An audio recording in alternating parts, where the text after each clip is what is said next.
RGH Realty #1 Inc.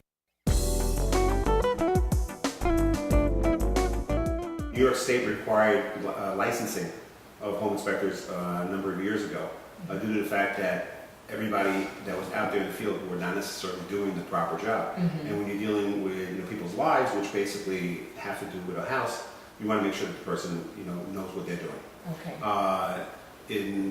So what they did was they established first of all licensing. Okay, so yes, you do have to be a licensed home inspector. You are required to take X amount of hours worth of classroom time.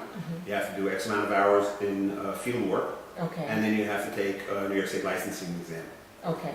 Same thing goes for if you want to do termite inspection. Okay.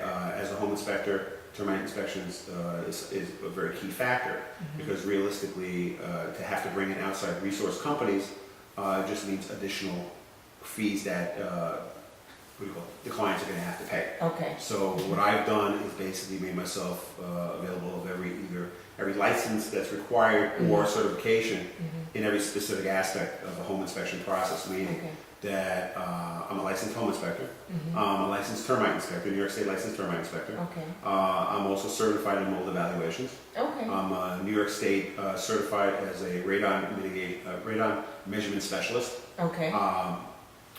I also do energy audits. I do Okay. well water testing. Okay. I do septic testing.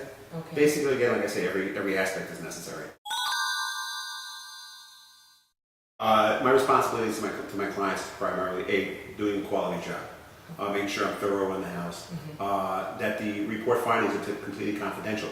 A breach of confidentiality is actually a very big legal aspect where we can't pass the information on to either the seller of the home, the previous, somebody else purchasing the house, or to be totally honest with you, even the realtor themselves, who really should know what's going on. In the contracts that I have with my clients, I actually have a segment that needs to be initialed of where the report can actually be released. Obviously, my clients get a copy of it, but I always encourage my clients to allow me to pass along a copy to the realtor. This way, we're all on the same page together. Okay. This way, there's no draw out when it comes to them contacting you and the game telephone where you turn around to one person tells another. Absolutely. It gets lost in the translation. So sometimes a small comment on my end can turn into a major fiasco on the other end. Do you request them to send it to the attorneys as well? I actually offer to do that for them. See, the way I do my reports is being as my reports are computer generated. I offer to send a PDF version or a hard copy to their attorney, directly to the attorney. I also encourage them to allow me to send a copy to you as well as a copy to them. This way, it's one less thing on their heads, and everybody gets them at the same time. A potential client calls you and interviews you. What should they ask? Well, one of the key questions that a client should ask is basically what type of experience does the inspector have? What's the ratio of inspections that they've been doing? How long have they been doing it? And the key question is what am I getting for the inspection? What services are you offering? What type of report am I getting? What's the length of time that the inspection is going to take? A lot of people don't have any conception as to what's involved in an inspection. Many of my clients comment to me that they didn't realize how involved it is or how long it is.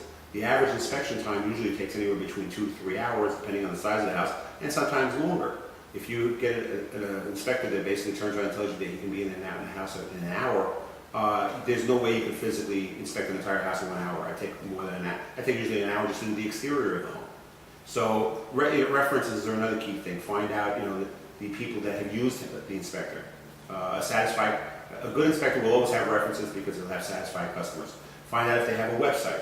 Am I getting a guarantee with the inspection that an inspector will stand behind what he does?